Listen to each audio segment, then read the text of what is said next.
Hello, hello. It's time to tap in to the energies of today and see what messages are for us. Tap into energies around you, around me, around the world. We'll just tap in and receive only high vibrating, high frequency messages for our greatest and highest good. Okay. It's an important distinguishing feature. We don't want just any messages. Okay. Now that we've cleared that up.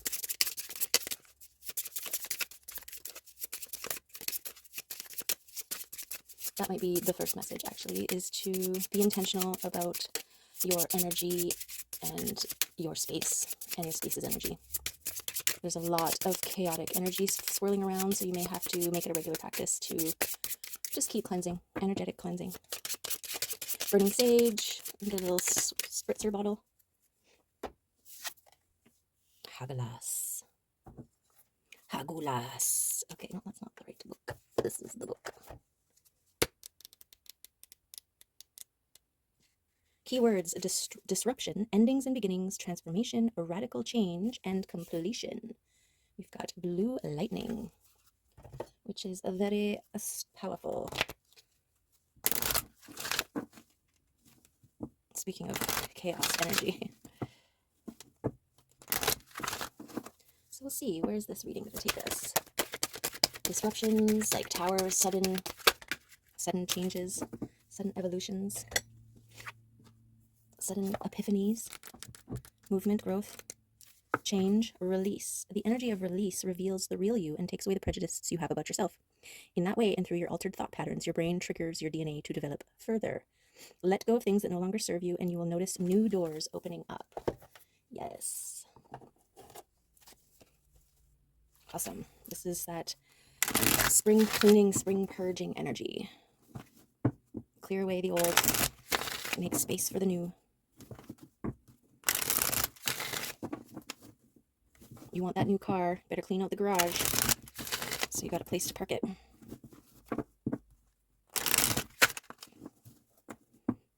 And do the cleaning and the purging before, in anticipation. Okay. Let's see, what else? What other messages? Okay.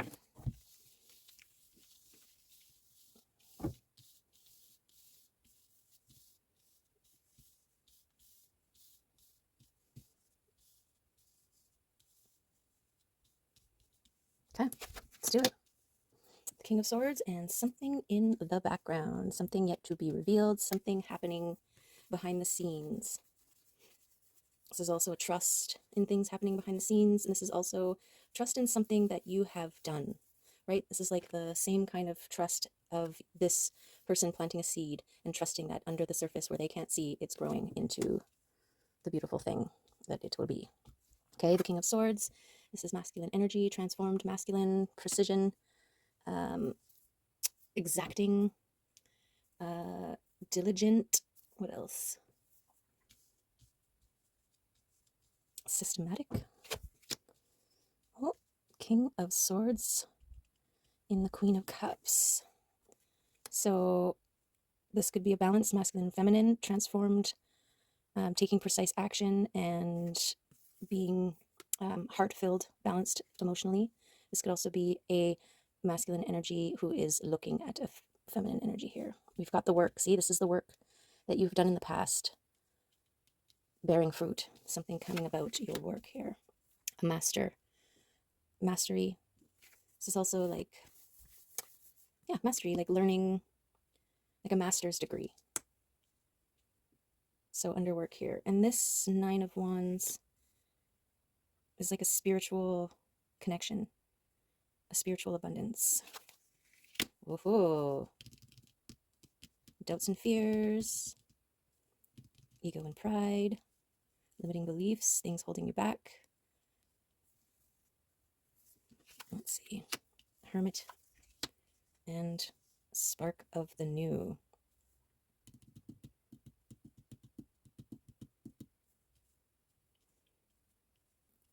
Okay. Let's feel out. Let's see what we are. Think about these doubts and fears.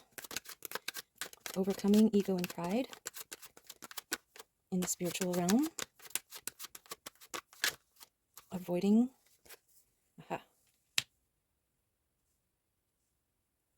This is movement, wanting to make a move.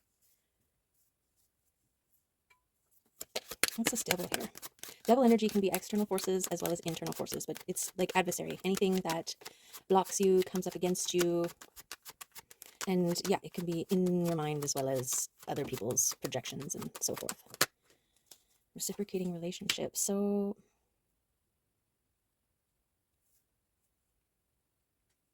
I want to say that the self-mastery in the work that you've done and this thing happening behind the scenes on reciprocating relationships could be doubts around things coming your way, especially if you're in this hermit mode, coming out of the hermit mode. Spark of the new creative opportunity. Oh, look, the tower just casually drops out here.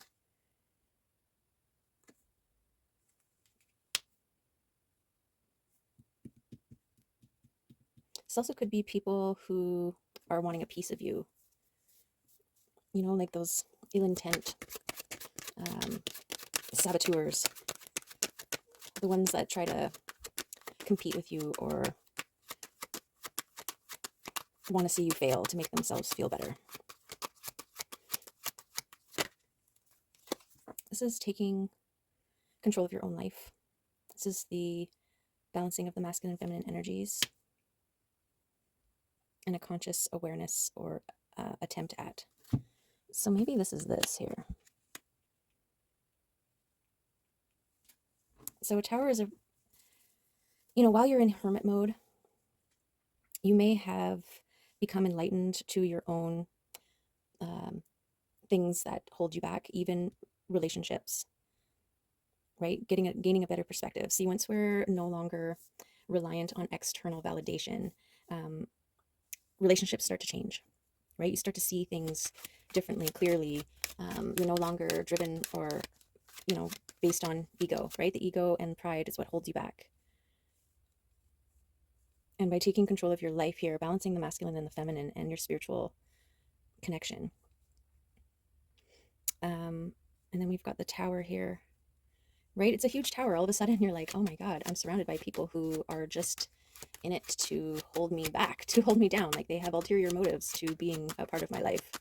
They actually don't want to see me succeed. Like the covert saboteurs. But you're a master because of the work that you've done. So I think now you're able to tell the difference between people who want to use and abuse you versus the ones that are actually like-minded, on the same frequency, full of fun, playful, creative reciprocation. But that tower, right? That initial realization, like, oh my goodness, I really am all alone on this journey.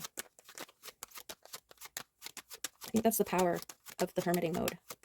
It's why you need to or why everybody on the path eventually becomes a hermit in one shape or form.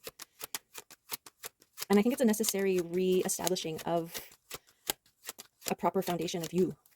It's not built on other people's expectations of who you're supposed to be. You kind of tear all that down and you're faced with who you actually are and who you want to be and who you want in your life.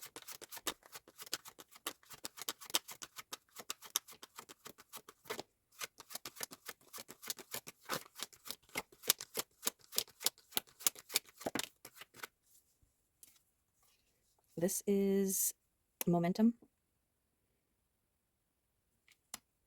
Going within, gaining control of your emotions, and maintaining that. It's making me think of positive affirmations and a positive mindset.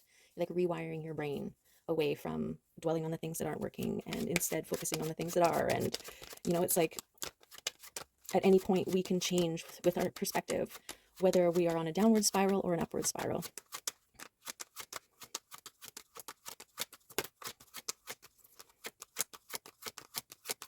And once you see the difference, you're no longer wanting to hang out with those who are still perceiving in a downward spiral. You recognize them as going in another direction, and you're like, yeah, I've worked very hard to maintain a steady flow up, so I'll see you when you figure it out, when you go through your own journey. And I think this momentum quickens and starts to fuel inspiration. It starts to spark new things, new good things. I actually feel like it should go on the other side here, because this pride and ego, a lot of the times it's those things that keep us stuck, trapped in loops, because we refuse to admit that we're wrong, or that we're going in the wrong direction, or, right? It's like the classic, can't stop to ask for directions. That's pride and ego, right? I can't be wrong. Yeah, and you may have had to rewrite a lot of ancestral programming as well in this, right? And it's not like a blame. It's never about blaming. It's more about understanding where we're coming from, so we can make informed decisions moving forward from where we're at. And so, the way that our society, like my Oma survived through the Depression, and she has memories of there being no money and no food, and her siblings having to like dumpster dive and cut the rot off of vegetables that they found in the garbage, and stuff like that. And so even though she got herself to a place where that wasn't necessarily something to have to worry about, she still had that programming. And so she was still like freezing everything, and making sure to buy a lot of everything just in case suddenly they cut off access, and then she's got some reserves to feed the family. Like, it's just a different mentality, and we carry it on generationally, because it's what we are modeled, it's what we are taught. And so there's like this need to go in and reassess everything. It's like that unlearning process, and it's not so much like just disregarding everything that you've learned. It's about reassessing and seeing if it's still relevant, right? The hunter-gatherer fight or flight process that's still in our chemistry. We don't have those kinds of predators that are jumping out of the forest going to rip our throats out. I mean, there are still those people out there who are kind of like that, but you know what I'm saying. This is that conscious taking control of your life. This dedication and work to becoming a master of you. And sometimes, it requires separation from even family members who are still caught in that, who still project ancestral fears and wounds onto you. And in order to rediscover who you are without those projections, you need to pull away, clear the space, feel the space, be like, this is me. Okay. How do I feel? What do I want? Where am I going? What am I doing? What do I want to do? How am I going to get there? Dedication and change. Maybe this is here. This is a dedication to the work, to your self-mastery, and a strict cutting away, boundary setting, recognition of people, places, and things that are not supporting the new you that deserves all the abundance in the world. Okay, this is exactly why you create the boundaries and you maintain the frequency here. Maybe this is here.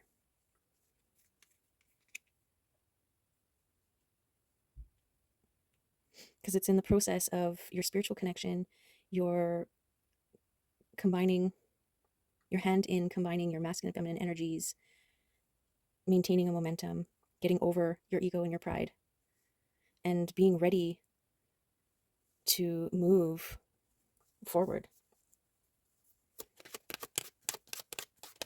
overcoming towers to get to your reciprocating relationships.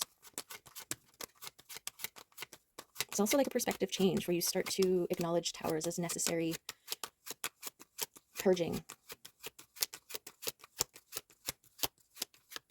Like, we all know that in order to grow a beautiful garden, you got to get in there, you got to pull out all the old stuff, you got to till and hoe and fork the soil, mix, and super destructive for anything that's living in there. But it's all a necessary part to grow a beautiful harvest. And when you get to a point where any tower that is presented to you, you're like, ha, this is an opportunity for me to get rid of the old, to bring it, allow space for the new. Then you've got it. You've got it figured.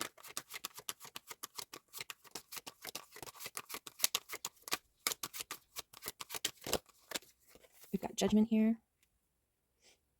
And I feel like this is your ability to judge the towers, when to cut away, when to stay focused, when to ride the devastation, the clear away, when to honor and hold the reciprocating relationships, and what parts of your ancestral inheritance that's worth keeping.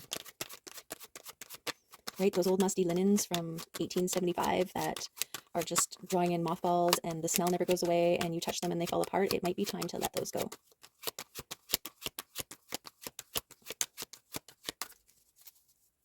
But that old photograph of great-great-grandmother, first photograph ever taken, that's, you know, skillfully protected in a frame, and that might be worth keeping.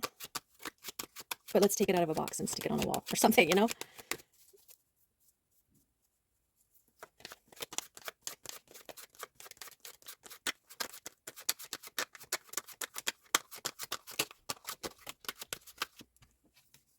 There's your intuition.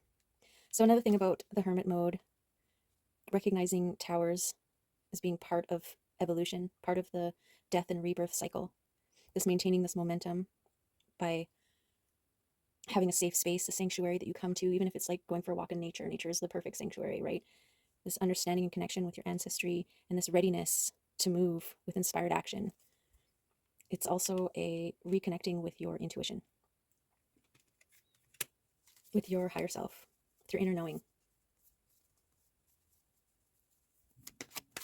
which, you know, other people's opinions and expectations and projections can really drown out.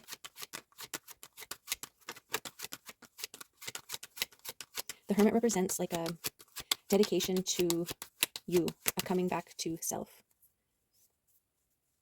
And your intuition and your higher self are very much a part of you. Okay, if there's any more cards that want to come out and add or support this reading. That one? Oh, and those ones, okay. We've got taking control, holding the Philosopher's Stone, and being an active participant in the creation of your world. Excellent. And we've got Pentacles coming out here. We've got this confirmation of centering, grounding, going within, and connecting to your higher self and your intuition here, meditation, and your spirit team. Okay, I see like archangels, ancestors, and ascended masters all celebrating. So you may want to meditate here. It's a good idea before making a move. It's like a recentering. It's coming back to self, right? This is why at the beginning I was talking about cleansing your energy field. We pick up, even just walking through the grocery store or whatever, and every person that you walk within 6 feet of, your electromagnetic spheres that surround every person are interacting. And so by default, we're picking up it's like lint.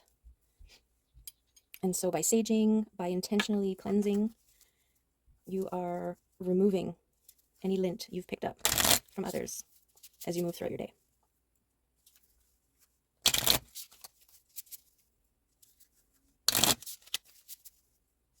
Okay, let's get one of these animal oracle cards. See if any spirit animals want to come out.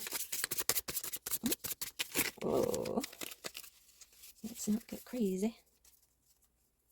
I saw a hawk and a squirrel today. Oh my god, squirrels are so cute when they're running. They like bounce and their little tails, and oh my goodness, they just make me giggle for like 5 minutes after I see them. It's like that image of them running by, just it burns in my eyes and I can see it it lingers. That's so cute. Okay, cards. Who's coming out? Who's coming out? All of the cards. All you need is just a little patience.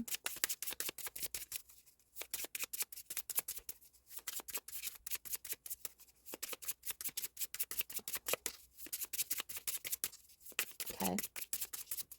I'm pretty patient. Oh my.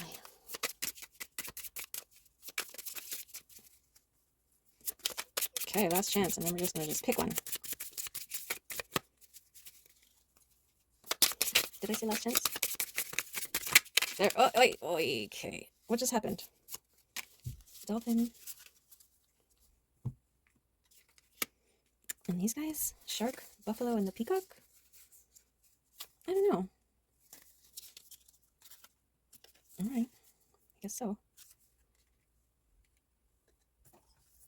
Who am I to argue?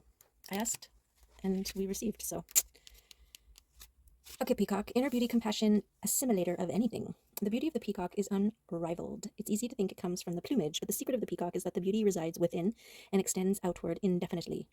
This adept creature can assimilate or digest all experiences in life, so it does not harbor resentment, conflict, or past pain within its psyche. The peacock type is extremely rare. Not many of us have reached this advanced level of acceptance of the self and others. Confident, kind, when out of balance, can't digest situations. To bring into balance, meditate on the navel. So I'm getting Hierophant and Seven of Pentacles here, and this dedication is the peacock energy. Okay, and then we have Two waters. Dolphin, innately intelligent healer, light blessings. The gifts of the dolphin are beyond what our human minds can grasp. Dolphin personalities are often drawn to the healing arts as they are sensitive to the subtle and enjoy working on the level of spirit. It's easy for dolphin types to underestimate the impact they make in the world. These creatures play such an important role in the wheel of karma that coming in contact with a dolphin type will change the entire course of your day, and thus your life. This card can also indicate a profound blessing is on its way. I feel like this is the spark here. When in balance, active healer, strong spiritual practice. When out of balance, underestimates own power. And to bring into balance, like-minded spirits. Okay. And then we have Sharky Poo. Directness, exposure, revealing true nature and desire. The shark is only dangerous when we don't acknowledge it. This card indicates that something big needs to be exposed. It's lurking in the depths and creating tension. Shark energy takes over us when we are hesitant to be honest, to be totally ourselves, or to say what we really want. It may be tempting to continue pretending nothing is wrong, but when shark energy is at play, we feel its presence encircling us. When in balance, intriguing, captivating, mysterious. When out of balance, sneaky and destructive. To bring into balance, honesty. And I think this may be an avoidance to, you may recognize some adversaries, some devils in the midst. And, to avoid confrontation or whatever, you may be just kind of avoiding making the judgment to remove them or to create strong boundaries. And Shark is telling you that it may be tempting to continue pretending nothing is wrong, but it needs to be exposed. It's only dangerous when we don't acknowledge it. Okay, that's a message for somebody. And grounded yet heavenly, practical yet spiritual. The hooves of the mighty buffalo are grounded in the earth, yet its heart and mind rise towards heaven. The buffalo sees challenge, hardship, or a bump in the road as an opportunity to upliftment. Therefore, the buffalo does not fear death, illness, or misfortune. Its gentle eyes look to the road ahead, trusting a return. May we all experience this elusive yet life-changing bliss from time to time, and may we allow this card to remind us that life is a precious gift. I feel like this is the perfect spot for it right here. When in balance, trusting pure presence. When out of balance, restless, lacks gratitude. And to bring into balance, prayer and meditation. Okay. Let's crystal card it.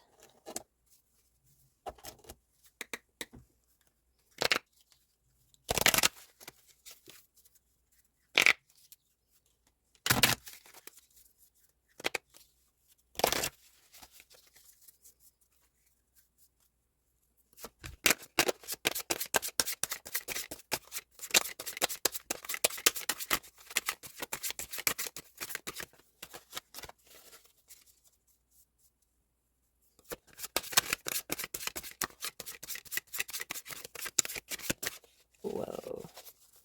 Maybe if I hold it this way. They're still so slippery. Okay, any of these crystal cards want to come out? That one. 25. Ascension. Ascension. Shift, understanding, and purpose. Spiritual ascension describes the energy shifts that occur when you actively align your intention with source energy. Each shift realizes a layer of past restraint and strengthens your connection to the divine essence. Are you experiencing a change in friendships, interests, or hobbies? Know that you are experiencing an ascension shift and everything is as it should be. Allow yourself to gravitate towards new interests and release any feelings of uncertainty surrounding change. Your conscious engagement in this process will support you through many new experiences. Trust your inner guidance and relish the adventure that awaits you. Beautiful confirmation. Lovely. Okay, and we'll do a kitty card.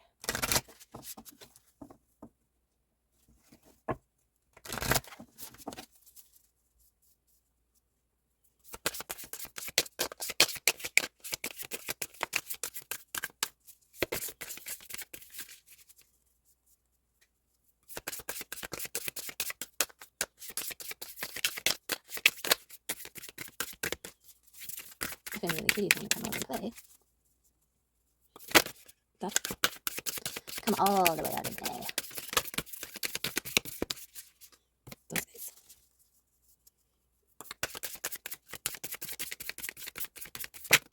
That one. Illumination. Meet Glow. She shines her warm light into our dark places. She illuminates our fears and our shadows, giving us the courage to face them, to unravel them, and to bring healing. Sometimes it may seem easier to take the long route around the dark forest within, but Glow knows that true ease comes from presence, not avoidance. So carry her with you as you journey into the depths of your heart and soul. Let her loving light warm the places of shame, hurt, sadness, disappointment, anger, and guilt. She can turn the darkest twisted forest into a golden cove of love. Beautiful.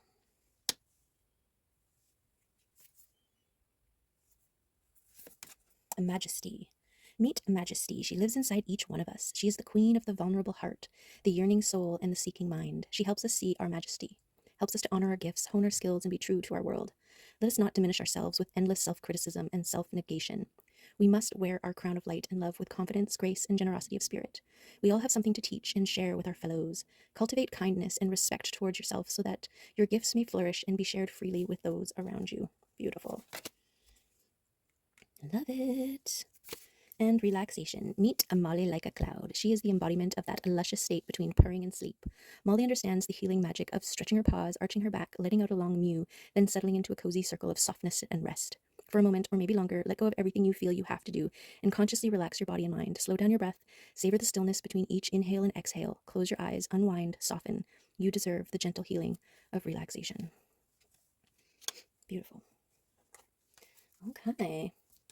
Lots of great messages in here today of release, letting go, acknowledgement, shining lights on all the dark places, purging, sifting, sorting,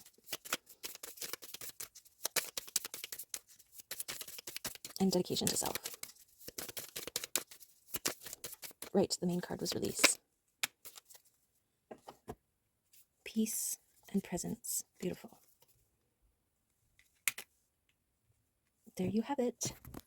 There's the reading for today. Hopefully there's some good stuff in there for you. Give you a little extra oomph, a little extra encouragement to move forward with love and grace and compassion for self and others. All right. Okay, thanks for being here and hope to see you next time. Okay, bye for now.